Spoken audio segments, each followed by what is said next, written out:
আগামীকাল 2 ফেব্রুয়ারি মহেশখালী কুতুবদিয়া কক্সবাজার আসন, এই আসনের নির্বাচনী জনসভা।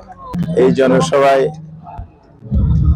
বাংলাদেশ জামাত ইসলামের সম্মানিত আমির এবং আগামীর বাংলাদেশের যিনি নতুন দিগন্ত উন্মোচনের স্বপ্ন দেখেন, সেই আগামীর বাংলাদেশের স্বপ্নদ্রষ্টা ডাক্তার শফিকুর রহমান প্রধান অতিথি হিসেবে উপস্থিত থাকবে।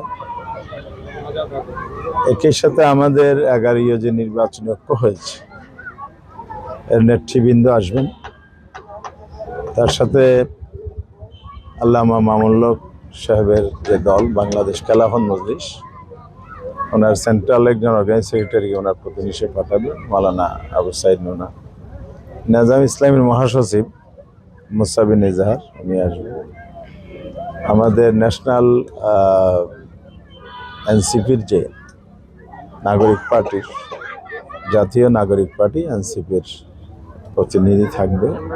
তারা জেলা এবং আঞ্চলিক পর্যায়ে যারা আছে তাদেরকে নিয়ে এখানে আসবেন। এখানে বিভিন্ন দেশ বরেণ্য আলেম ওলামা, রাজনৈতিক নেতৃবৃন্দ, বিভিন্ন পেশায় নেতৃবৃন্দ উপস্থিত থাকবে।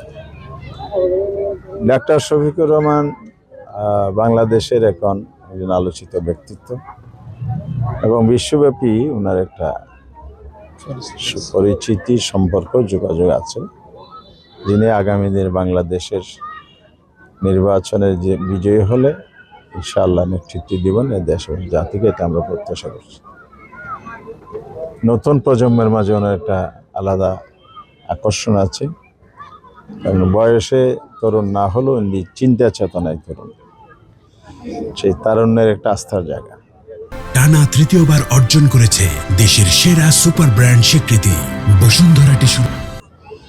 আগামীর বাংলাদেশ গড়ার ক্ষেত্রে ওনার নানামুখী চিন্তা আছে, প্রতিবাদের মানুষ, তো ওনার এই প্রভাবটা দেশব্যাপী আছে, আমাদের এখানেও আছে। সেই কারণে আমরা আশা করছি ওনাকে ঘিরে সমগ্র মহেশখালী, কুতুবদিয়া, কক্সবাজার সর্বত্রই একটা উৎসাহ উদ্দীপনা তৈরি হয়েছে। যেহেতু উনি মহেশখালী আসবেন সকালে এবং উনি হেলিকপ্টারে ল্যান্ড করবেন 11:30টায় সকালে। আমরা মিটিংটা 10টায় শুরু করব। এর আগে স্থানীয় এবং জোটের নেতৃবৃন্দ বক্তব্য রাখবেন।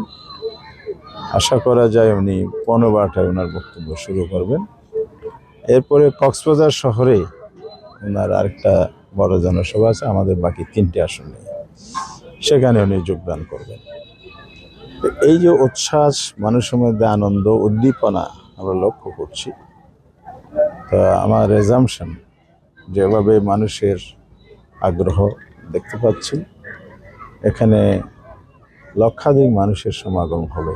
একটু উপজেলা হলেও এটা সাধারণ একটা জনসভা হবে না, এটা একটা বিশাল জনসমুদ্রের একটা ওয়েব তৈরি করবে এই জায়গায় বলে আমি আশাবাদী।